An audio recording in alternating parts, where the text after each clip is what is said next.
Thank you very much for being here. And Madam President, Mr. Secretary General, First Lady of the United States, distinguished delegates, ambassadors, and world leaders. 6 years have passed since I last stood in this grand hall and addressed a world that was prosperous and at peace in my first term. Since that day, the guns of war have shattered the peace I forged on 2 continents. An era of calm and stability gave way to one of the great crises of our time. And here in the United States, 4 years of weakness, lawlessness, and radicalism under the last administration delivered our nation into a repeated set of disasters. 1 year ago, our country was in deep trouble, but today, just 8 months into my administration, we are the hottest country anywhere in the world, and there is no other country even close. America is blessed with the strongest economy, the strongest borders, the strongest military, the strongest friendships, and the strongest spirit of any nation on the face of the earth. This is indeed the golden age of America. We are rapidly reversing the economic calamity we inherited from the previous administration, including ruinous price increases and record-setting inflation like we've never had before. Under my leadership, energy costs are down, gasoline prices are down, grocery prices are down, mortgage rates are down, and inflation has been defeated. The only thing that's up is the stock market, which just hit a record high. In fact, it hit a record high 48 times in the last short period of time. Growth is surging, manufacturing is booming. The stock market, as I said, is doing better than it's ever done. And all of you in this room benefit by that, almost everybody. And importantly, workers' wages are rising at the fastest pace in more than 60 years. And that's what it's all about, isn't it? In 4 years of President Biden, we had less than $1 trillion of new investment into the United States. In just 8 months since I took office, we have secured commitments and money already paid for $17 trillion. Think of it, 4 years, less than $1 trillion, 8 months, much more than $17 trillion is being invested in the United States, and it's now pouring in from all parts of the world. We've implemented the largest tax cuts in American history and the largest regulation cuts in American history, making this once and again the best country on earth to do business. And many of the people in this room are investing in America, and it's turned out to be an awfully good investment during this 8-month period. In my first term, I built the greatest economy in the history of the world. We had the best economy ever, history of the world. And I'm doing the same thing again, but this time it's actually much bigger and even better. The numbers far surpass my record-setting first term. On our southern border, we have successfully repelled a colossal invasion. And for the last 4 months, and that's 4 months in a row, the number of illegal aliens admitted and entering our country has been 0. Hard to believe, because if you look back just a year ago, it was millions and millions of people pouring in from all over the world, from prisons, from mental institutions, drug dealers. All over the world they came. They just poured into our country with the ridiculous open border policy of the Biden administration. Our message is very simple. If you come illegally into the United States, you're going to jail, or you're going back to where you came from, or perhaps even further than that. You know what that means. I want to thank the country of El Salvador for the successful and professional job they've done in receiving and jailing so many criminals that entered our country. And it was under the previous administration that the number became record-setting. and they're all being taken out. We have no choice. And other countries have no choice because other countries are in the exact same situation with immigration. It's destroying your country, and you have to do something about it. On the world stage, America is respected again like it has never been respected before. You think about 2 years ago, 3 years ago, 4 years ago, or 1 year ago, we were a laughingstock all over the world. At the NATO summit in June, virtually all NATO members formally committed to increase defense spending at my request from 2% to 5% of GDP, making our alliance far stronger and more powerful than it was ever before. In May, I traveled to the Middle East to visit my friends and rebuild our partnerships in the Gulf and those valued relationships with Saudi Arabia, Qatar, and the UAE, and other countries are now, I believe, closer than ever before. My administration has negotiated one historic trade deal after another, including with the United Kingdom, the European Union, Japan, South Korea, Vietnam, Indonesia, the Philippines, Malaysia, and many, many others. Likewise, in a period of just 7 months, I have ended 7 unendable wars. They said they were unendable. You're never going to get them solved. Some were going for 31 years, 2 of them, 31, think of it, 31 years. One was 36 years. One was 28 years. I ended 7 wars. And in all cases, they were raging with countless thousands of people being killed. This includes Cambodia and Thailand, Kosovo and Serbia, the Congo and Rwanda, a vicious, violent war that was, Pakistan and India, Israel and Iran, Egypt and Ethiopia, and Armenia and Azerbaijan. It included all of them. No president or prime minister, and for that matter, no other country has ever done anything close to that. And I did it in just 7 months. It's never happened before. There's never been anything like that. I'm very honored to have done it. It's too bad that I had to do these things instead of the United Nations doing them. And sadly, in all cases, the United Nations did not even try to help in any of them. I ended 7 wars, dealt with the leaders of each and every one of these countries, and never even received a phone call from the United Nations offering to help in finalizing the deal. All I got from the United Nations was an escalator that on the way up stopped right in the middle. If the First Lady wasn't in great shape, she would have fallen, but she's in great shape. We're both in good shape. We both stood. And then a teleprompter that didn't work. These are the 2 things I got from the United Nations, a bad escalator and a bad teleprompter. Thank you very much. And by the way, it's working now. It just went on. Thank you. I think I should just do it the other way. It's easier. Thank you very much. I didn't think of it at the time because I was too busy working to save millions of lives. That is the saving and stopping of these wars. But later I realized that the United Nations wasn't there for us. They weren't there. I thought of it really after the fact, not during these negotiations, which were not easy. That being the case, what is the purpose of the United Nations? The UN has such tremendous potential. I've always said it. It has such tremendous, tremendous potential, but it's not even coming close to living up to that potential. For the most part, at least for now, all they seem to do is write a really strongly worded letter and then never follow that letter up. It's empty words, and empty words don't solve war. The only thing that solves war and wars is action. Now, after ending all of these wars and also earlier negotiating the Abraham Accords, which is a very big thing for which our country received no credit, never receives credit. Everyone says that I should get the Nobel Peace Prize for each one of these achievements.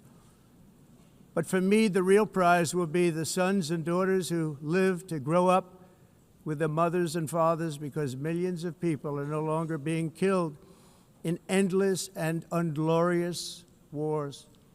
What I care about is not winning prizes, it's saving lives. We saved millions and millions of lives with the 7 wars. And we have others that we're working on, and you know that. Many years ago, a very successful real estate developer in New York, known as Donald J. Trump, I bid on the renovation and rebuilding of this very United Nations complex. I remember it so well. I said at the time that I would do it for $500 million, rebuilding everything. It would be beautiful. I used to talk about, I'm going to give you marble floors.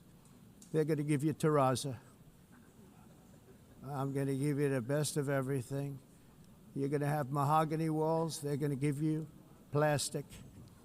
But they decided to go in another direction, which was much more expensive at the time, and which actually produced a far inferior product. And I realized that they did not know what they were doing when it came to construction, and that their building concepts were so wrong, and the product that they were proposing to build was so bad and so costly. It was going to cost them a fortune. And I said, and wait till you see the overruns. Well, I turned out to be right. They had massive cost overruns and spent between $2 and $4 billion on the building and did not even get the marble floors that I promised them. You walk on terrazzo. Do you notice that? As far as I'm concerned, frankly, looking at the building and getting stuck on the escalator, they still haven't finished the job. They still haven't finished. That was years ago. The project was so corrupt that Congress actually asked me to testify before them on the tremendous waste of money, because it turned out that they had no idea what it was, but they knew it was anywhere between $2 and $4 billion as opposed to $500 million with a guarantee. But they had no idea, and I said it cost much more than $5 billion.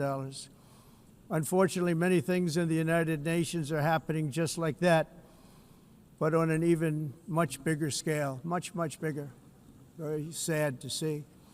Whether the UN can manage to play a productive role, I've come here today to offer the hand of American leadership and friendship to any nation in this assembly that is willing to join us in forging a safer, more prosperous world.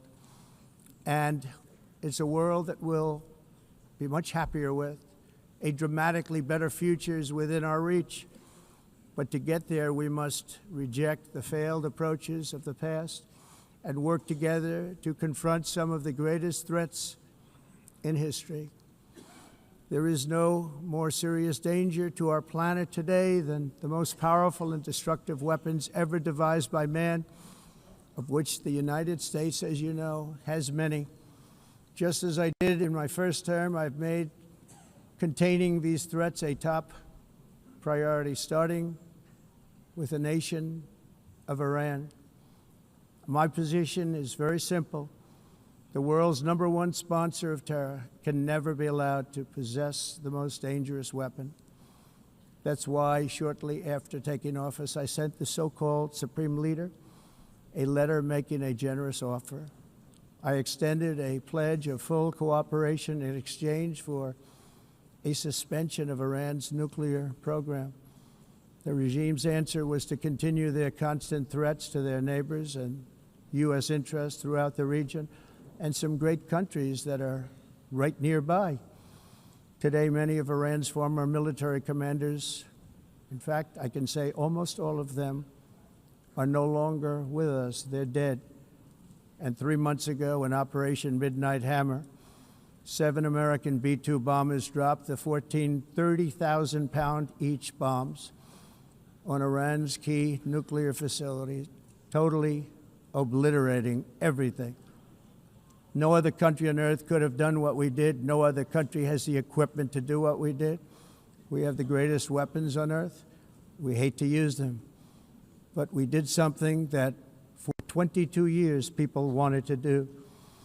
With Iran's nuclear enrichment capacity demolished, I immediately brokered an end to the 12-day war, as it's called. between Israel and Iran, with both sides agreeing to fight no longer. As everyone knows, I have also been deeply engaged in seeking a ceasefire in Gaza. Have to get that done. Have to get it done. Unfortunately, Hamas has repeatedly rejected reasonable offers to make peace. We can't forget October 7th, can we? Now, as if to encourage continued conflict, some of this body is seeking to unilaterally recognize a Palestinian state. The rewards would be too great for Hamas terrorists for their atrocities. This would be a reward for these horrible atrocities, including October 7th, even while they refuse to release the hostages or accept a ceasefire. Instead of giving to Hamas and giving so much, because they've taken so much, they have taken so much. This could have been solved so long ago. But instead of giving in to Hamas's ransom demands, those who want peace should be united with one message: release the hostages now. Just release the hostages now. Thank you.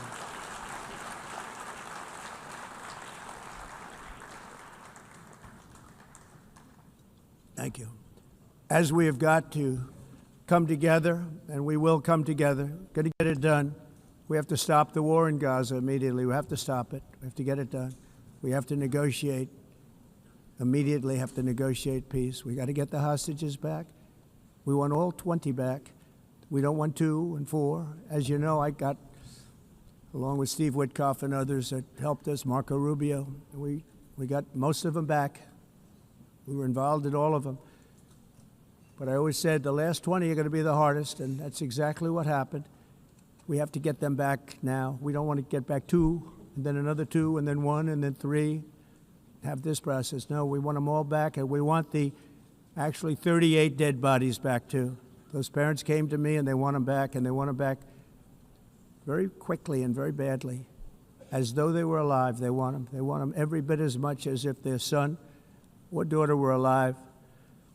I've also been working relentlessly, stopping the killing in Ukraine. I thought that would be, of the 7 wars that I stopped, I thought that would be the easiest because of my relationship with President Putin, which had always been a good one.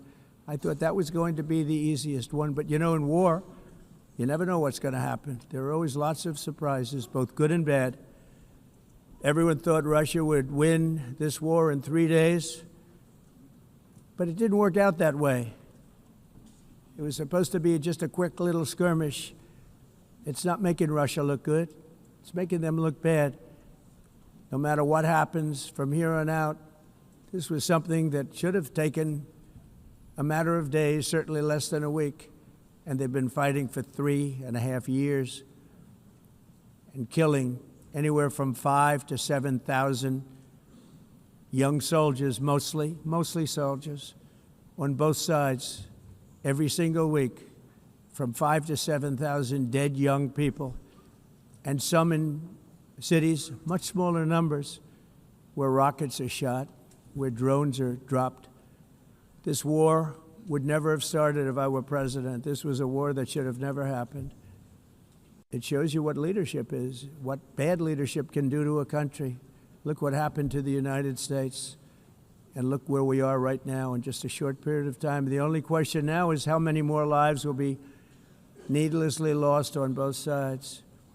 China and India are the primary funders of the ongoing war by continuing to purchase Russian oil. But inexcusably, even NATO countries have not cut off much Russian energy and Russian energy products, which, as you know, I found out about 2 weeks ago, and I wasn't happy. Think of it. They're funding the war against themselves. Who the hell ever heard of that one? In the event that Russia is not ready to make a deal to end the war, then the United States is fully prepared to impose a very strong round of powerful tariffs, which would stop the bloodshed, I believe, very quickly. But for those tariffs to be effective, European nations, all of you are gathered here right now, would have to join us in adopting the exact same measures. I mean, you're much closer to this. We have an ocean in between. You're right there. And Europe has to step it up. They can't be doing what they're doing. They're buying oil and gas from Russia while they're fighting Russia. It's embarrassing to them, and it was very embarrassing to them when I found out about it, I can tell you that. They have to immediately cease all energy purchases from Russia. Otherwise, we're all wasting a lot of time. So I'm ready to discuss this. We're going to discuss it today with the European nations, all gathered here. I'm sure they're thrilled to hear me speak about it, but that's the way it is. I like to speak my mind and speak the truth. As we seek to reduce the threat of dangerous weapons today, I'm also calling on every nation to join us in ending the development of biological weapons once and for all. And biological is terrible, and nuclear is even beyond, and we include nuclear in that. We want to have a cessation of the development of nuclear weapons. We know, and I get to view it all the time. Sir, would you like to see? And I look at weapons that are so powerful that we just can't ever use them. If we ever use them, the world literally might come to an end. There would be no United Nations to be talking about. There would be no nothing. Just a few years ago, reckless experiments overseas gave us a devastating global pandemic. Yet despite that worldwide catastrophe, many countries are continuing extremely risky research into bioweapons and man-made pathogens. This is unbelievably dangerous. To prevent potential disasters, I'm announcing today that my administration will lead an international effort to enforce Biological Weapons Convention, which is going to be meeting with the top leaders of the world by pioneering an AI verification system that everyone can trust. Hopefully the UN can play a constructive role, and it will also be one of the early projects under AI. Let's see how good it is, because a lot of people are saying it could be one of the great things ever, but it also can be dangerous, but it could be put to tremendous use and tremendous good, and this would be an example of that. Not only is the UN not solving the problems it should, too often, it's actually creating new problems for us to solve. The best example is the #1 political issue of our time, the crisis of uncontrolled migration. It's uncontrolled. Your countries are being ruined. The United Nations is funding an assault on Western countries and their borders. In 2024, the UN budgeted $372 million in cash assistance to support an estimated 624,000 migrants journeying into the United States. Think of that. The UN is supporting people that are illegally coming into the United States, and then we have to get them out. The UN also provided food, shelter, transportation, and debit cards to illegal aliens. Can you believe that? On the way to infiltrate our southern border. Millions of people came through that southern border. Just a year ago, millions and millions of people were pouring in, 25 million altogether over the 4 years of the incompetent Biden administration. And now we have it stopped, totally stopped. In fact, they're not even coming anymore because they know they can't get through. But what took place is totally unacceptable. The UN is supposed to stop invasions, not create them and not finance them. In the United States, we reject the idea that mass numbers of people from foreign lands can be permitted to travel halfway around the world, trample our borders, violate our sovereignty, cause unmitigated crime, and deplete our social safety net. We have reasserted that America belongs to the American people, and I encourage all countries to take their own stand in defense of their citizens as well. You have to do that because I see it. I'm not mentioning names. I see it, and I could call every single one of them out. You're destroying your countries. They're being destroyed. Europe is in serious trouble. They've been invaded by a force of illegal aliens like nobody's ever seen before. Illegal aliens are pouring into Europe. Nobody's doing anything to change it, to get them out. It's not sustainable. And because they choose to be politically correct, they're doing just absolutely nothing about it. And I have to say, I look at London, where you have a terrible mayor, terrible, terrible mayor, and it's been so changed, so changed. Now they want to go to Sharia law, but you're in a different country. You can't do that. Both the immigration and their suicidal energy ideas will be the death of Western Europe if something is not done immediately. This cannot be sustained. What makes the world so beautiful is that each country is unique. But to stay this way, every sovereign nation must have the right to control their own borders. You have the right to control your borders, as we do now, and to limit the sheer numbers of migrants entering their countries and paid for by the people of that nation that were there and that built that particular nation at the time. They put their blood, sweat, tears, money into that country, and now they're being ruined. Proud nations must be allowed to protect their communities and prevent their societies from being overwhelmed by people they have never seen before, with different customs, religions, with different everything. Where migrants have violated laws, lodged false asylum claims, or claimed refugee status for illegitimate reasons, they should, in many cases, be immediately sent home. And while we will always have a big heart for places and people that are struggling and truly compassionate, answers will be given. We have to solve the problem, and we have to solve it in their countries, not create new problems in our countries. And we are very helpful to a lot of countries that are just not able to send their people anymore. They used to send them to us in caravans of 25,000, 30,000 people each. These massive caravans of people pouring into our country, totally unchecked and unvetted. But not anymore. According to the Council of Europe, in 2024, almost 50% of inmates in German prisons were foreign nationals or migrants. In Austria, the number was 53% of the people in prisons were from places that weren't from where they are now. In Greece, the number was 54%, and in Switzerland, beautiful Switzerland, 72% of the people in prisons are from outside of Switzerland. When your prisons are filled with so-called asylum seekers who repaid kindness, and that's what they did, they repaid kindness with crime. It's time to end the failed experiment of open borders. You have to end it now. See, I can tell you. I'm really good at this stuff. Your countries are going to hell. In America, we've taken bold action to swiftly shut down uncontrolled migration. Once we started detaining and deporting everyone who crossed the border and removing illegal aliens from the United States, they simply stopped coming. They're not coming anymore. We're getting a lot of credit, but they're not coming anymore.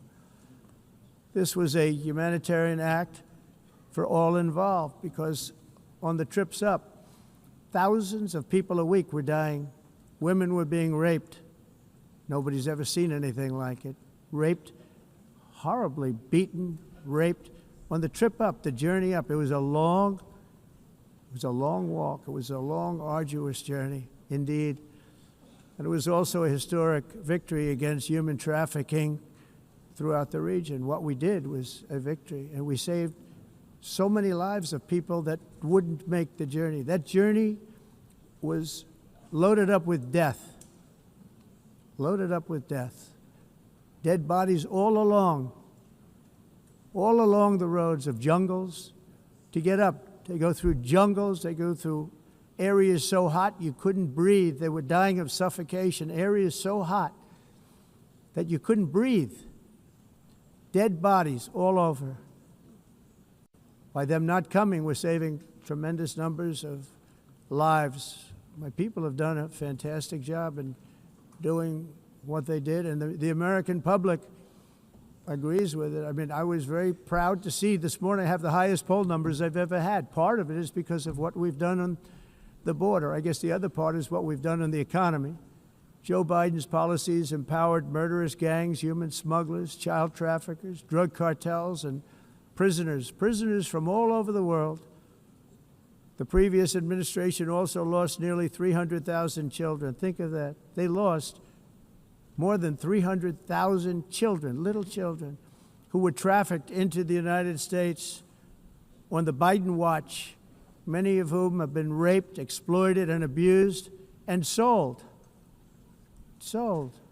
Nobody talks about that. The fake news doesn't write about it. With many others, young children who are missing or dead. And we found a lot of these children, and we're sending them back, and we've been sending them back to their parents. They said, nobody knows who they are. They said, where do you come from? And they'll give us a country, and we'll find out, and we'll figure it out, and we'll bring them back to their homes. And the mother and father rush to the door, and their tears in their eyes. They can't believe that they're seeing their son or daughter, their little son or daughter again. We've done almost 30,000 of them so far.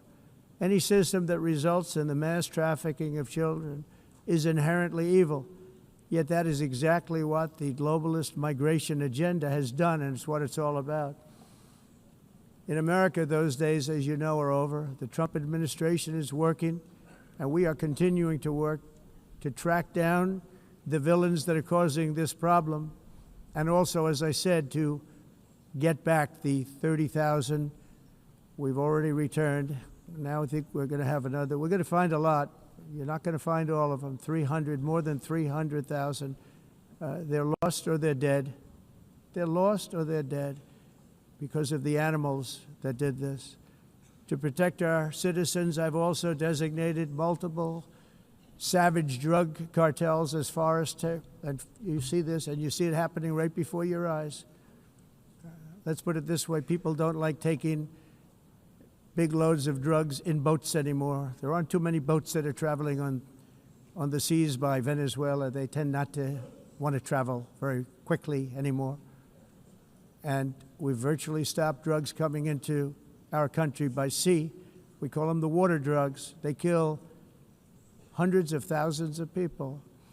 I've also designated multiple savage drug cartels as far as foreign terrorist organizations, along with two bloodthirsty transnational gangs, probably the worst gangs anywhere in the world, MS-13 and Tren de Aragua.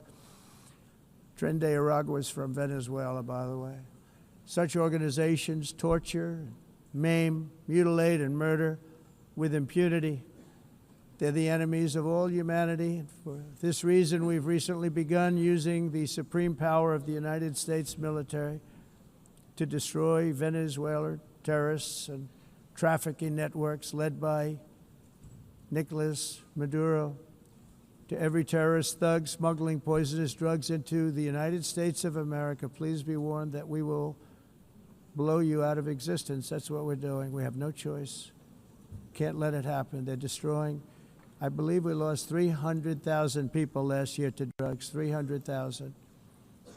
Fentanyl and other drugs. Each boat that we sink carries drugs that would kill more than 25,000 Americans. We will not let that happen. Energy is another area where the United States is now thriving like never before. We're getting rid of the falsely named renewables. By the way, they're a joke. They don't work. They're too expensive. They're not strong enough to fire up the plants that you need to make your country great. The wind doesn't blow. Those big windmills are so pathetic and so bad, so expensive to operate. Then they have to be rebuilt all the time, and they start to rust and rot. Most expensive energy ever conceived, and it's actually energy. You're supposed to make money with energy, not lose money. You lose money, the governments have to subsidize. You can't put them out without massive subsidies. And most of them are built in China, and I give China a lot of credit. They build them, but they have very few wind farms. So why is it that they build them and they send them all over the world, but they barely use them? You know what they use? Coal. They use gas. They use almost anything, but they don't like wind. But they sure as hell like selling the windmills. Europe, on the other hand, has a long way to go, with many countries being on the brink of destruction because of the green energy agenda, and I give a lot of credit to Germany. Germany was being led down a very sick path, both on immigration, by the way, and on energy. They were going green, and they were going bankrupt. And the new leadership came in, and they went back to where they were with fossil fuel and with nuclear, which is good. It's now safe, and you can do it properly. But they went back to where they were, and they opened up a lot of different plants, energy-producing plants, and they're doing well. I give Germany a lot of credit for that. They've said this is a disaster, what's happening. They were going all green. All green is all bankrupt. That's what it represents. And it's not politically correct. I'll be very badly criticized for saying it, but I'm here to tell the truth. I don't care. It doesn't matter to me. I'm in New York City. I'm feeling a lot safer. Crime, we're getting crime down. And by the way, speaking of crime, Washington, D.C. Washington, D.C. was the crime capital of America. Now it's a totally, after 12 days, it's a totally safe city. Everyone's going out to dinner. They're going out to restaurants. Your wife can walk down the middle of the street with or without you. Nothing's going to happen. My people have done a fantastic job. And yes, I called in the National Guard, and the National Guard took care of business, and they weren't politically correct, but they took care of business. We got 1,700 career criminals out, brought them back to where they came from, the countries where they came from, or put them in jails. Washington, D.C. is now a totally safe city again, and I welcome you to come. In fact, we'll have dinner together at a local restaurant, and we'll be able to walk. We don't have to go by an armor-plated vehicle. We'll walk right over there from the White House. They've given up their powerful edge, a lot of the countries that we're talking about, in oil and gas, such as essentially closing the great North Sea oil. Oh, the North Sea, I know it so well. Aberdeen was the oil capital of Europe, and there's tremendous oil that hasn't been found in the North Sea. Tremendous oil. And I was with the Prime Minister I respect and like a lot, and I said, you're sitting with the greatest asset. They essentially closed it by making it so highly taxed that no developer, no oil company can go there.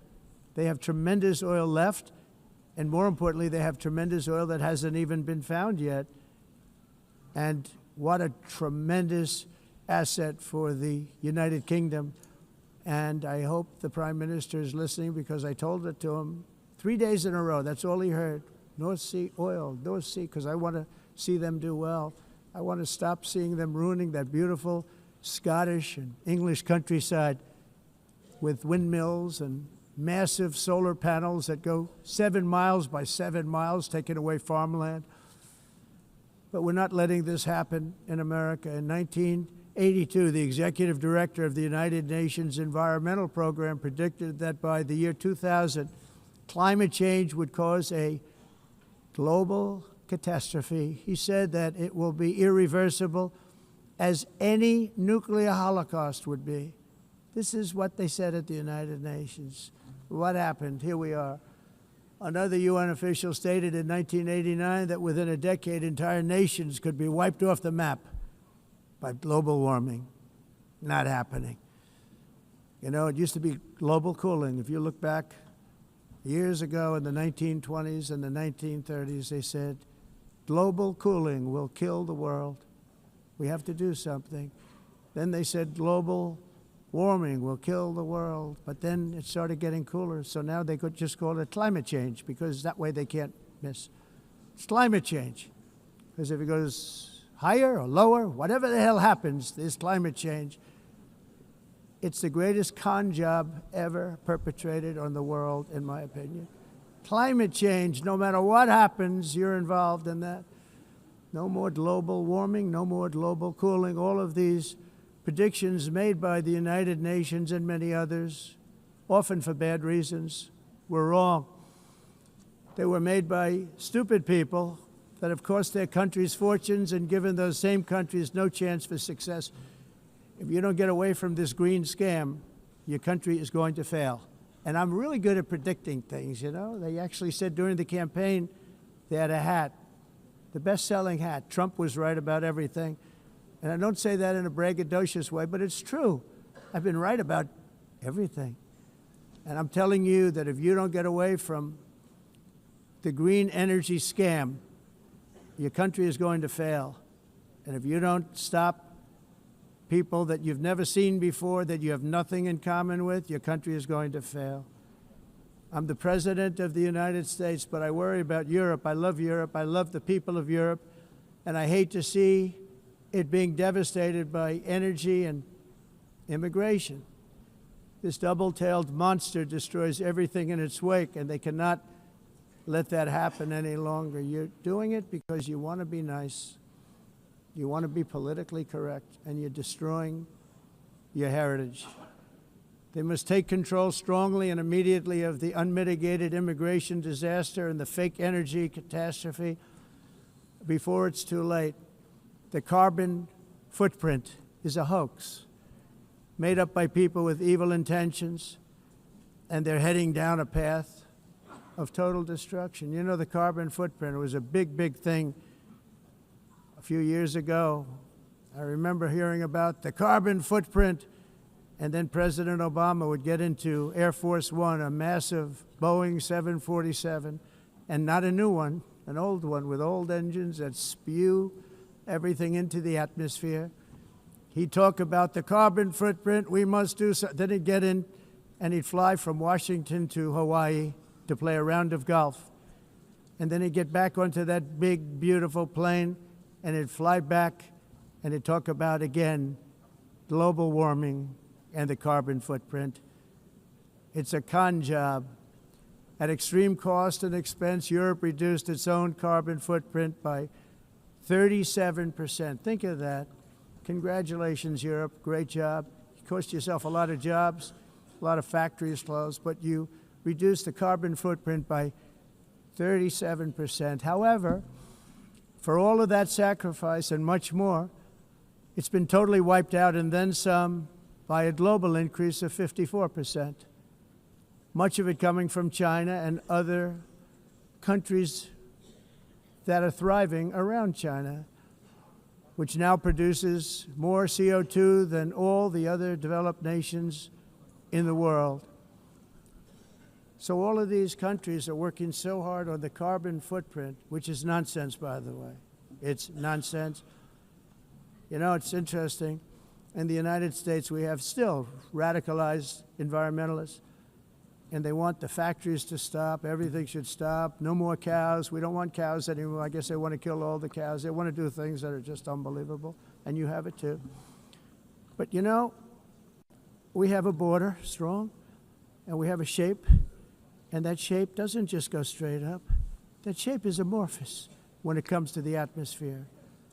And if we had the most clean air, and I think we do, we have very clean air. We have the cleanest air we've had in many, many years. But the problem is that other countries, like China, which has air that's a little bit rough, it blows. And no matter what you're doing down here, the air up here tends to get very dirty because it comes in from other countries where their air isn't so clean. And the environmentalists refuse to acknowledge that. Same thing with garbage. In Asia, they dump much of their garbage right into the ocean. And over about a 1 week and 2 week journey, it flows right past Los Angeles. You've seen it. Massive amounts of garbage, almost too much to do anything about, flowing past Los Angeles, past San Francisco, and then somebody will get in trouble because he dropped a cigarette on the beach. The whole thing is crazy. The primary effect of these brutal green energy policies has not been to help the environment, but to redistribute manufacturing and industrial activity from developed countries that follow the insane rules that are put down to polluting countries that break the rules and are making a fortune. They're making a fortune. European electricity bills are now 4 to 5 times more expensive than those in China, and 2 to 3 times higher than the United States. And our bills are coming way down. You probably see that our gasoline prices are way down. You know, we have an expression, drill, baby, drill, and that's what we're doing. We're going to be much lower in a year from now. But they've come way down over the last year. As a result, every air conditioner is like very uncommon to see one in some of these countries because the electric costs are so high. So while the U.S. has approximately 1,300 heat-related deaths annually, that's a lot, Europe loses more than 175,000 people to heat deaths each year because the costs are so expensive you can't turn on an air conditioner. What is that all about? That's not Europe. That's not the Europe that I love and know. All in the name of pretending to stop the global warming hoax. The entire globalist concept of asking successful industrialized nations to inflict pain on themselves and radically disrupt their entire societies must be rejected completely and totally, and it must be immediate. That's why in America I withdrew from the fake Paris Climate Accord, where, by the way, America was paying so much more than every country. Others weren't paying. China didn't have to pay until 2030.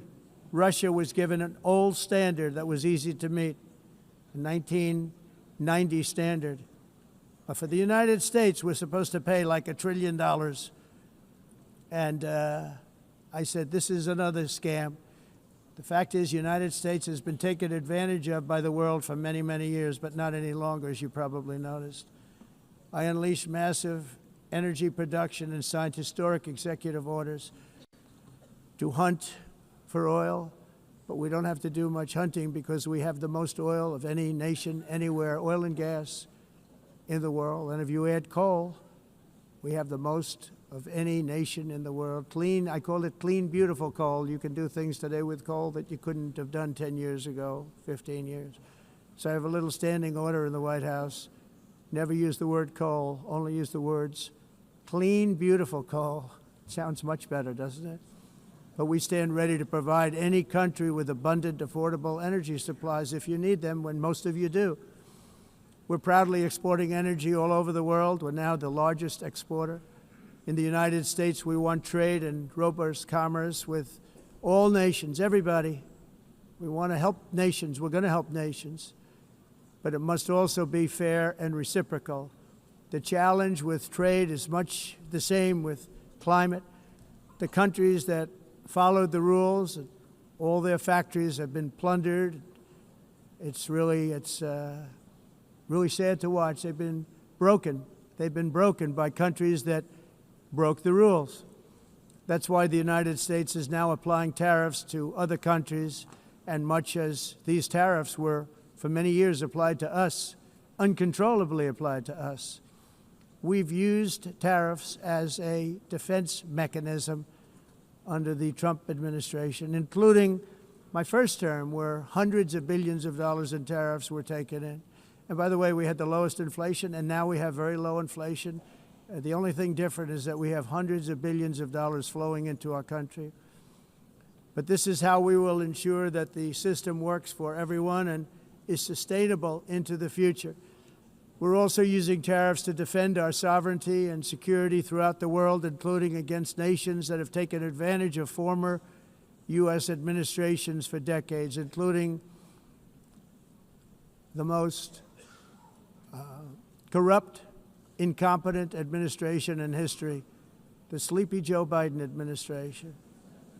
Brazil now faces major tariffs in response to its unprecedented efforts to interfere in the rights and freedoms of our American citizens and others, with censorship, repression, weaponization, judicial corruption, and targeting of political critics in the United States. I have a little problem saying this because I must tell you, I was walking in and the leader of Brazil was walking out. We saw him and I saw him, he saw me, and we embraced. And then I'm saying, can you believe I'm going to be saying this in just 2 minutes? But we actually agreed that we would meet next week. We didn't have much time to talk, like about 20 seconds. They were in retrospect, I'm glad I waited because this thing didn't work out too well. But we did talk. We had a good talk, and we agreed to meet next week, if that's of interest. But he seemed like a very nice man, actually. He liked me, I liked him. But if you, and I only do business with people I like. When I don't like them, I don't like them. But we had, at least for about 39 seconds, we had excellent chemistry. It's a good sign. But also in the past, Brazil, can you believe this, unfairly tariffed our nation, but now because of our tariffs, we are hitting them back, and we're hitting them back very hard. As president, I will always defend our national sovereignty and the rights of American citizens. So I'm very sorry to say this, that Brazil is doing poorly and will continue to do poorly. They can only do well when they're working with us. Without us, they will fail, just as others have failed. It's true. Next year, the United States will celebrate the 250th anniversary of our glorious independence, a testament to enduring power and American freedom and spirit. We will also be proudly hosting the 2026 FIFA World Cup, and shortly thereafter, the 2028 Olympics, which is going to be very exciting. I hope you all come. I hope that countless people from all over the globe will take part of these will be great celebrations of liberty and human achievement, and that together we all can rejoice in the miracles of history that began in July 4th, 1776, when we founded the light to all nations. And it's something really that an amazing thing came out of that date. It's called the United States of America.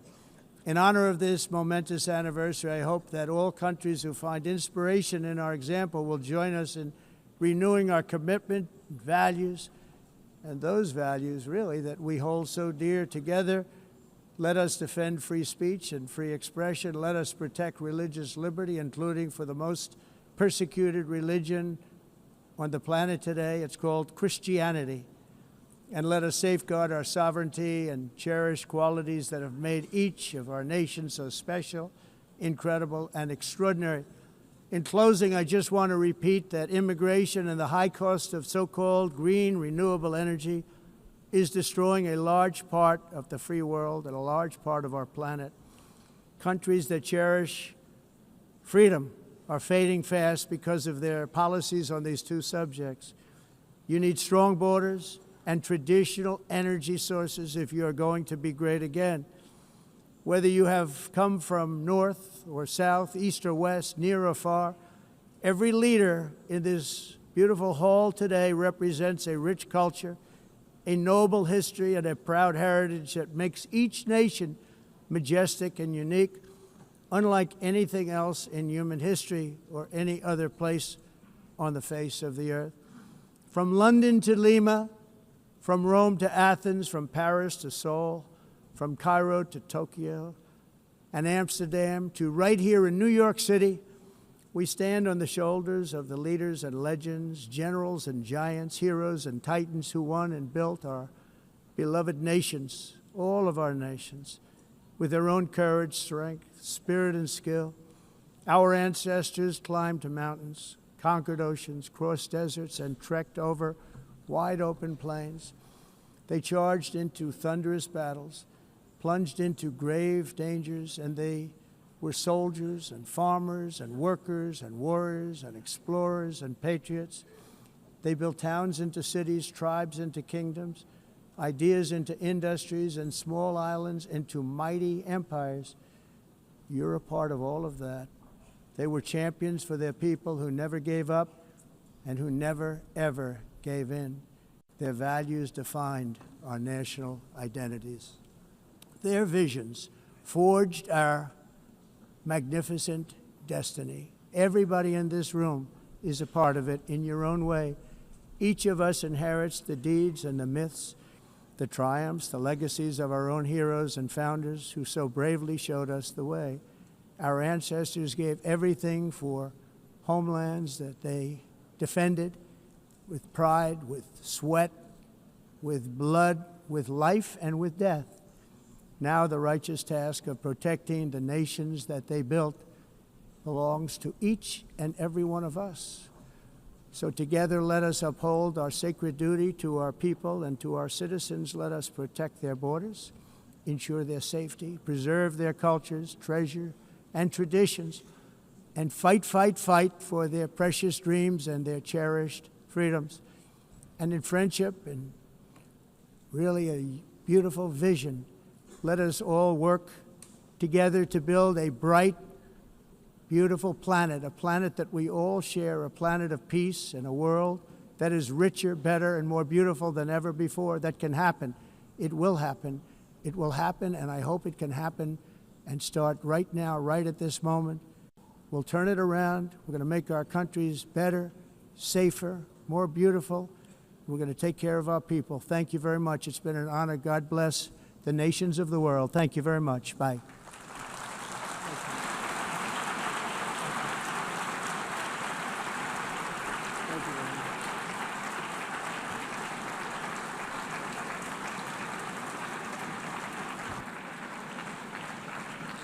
On behalf of the Assembly, I wish to thank the President of the United States,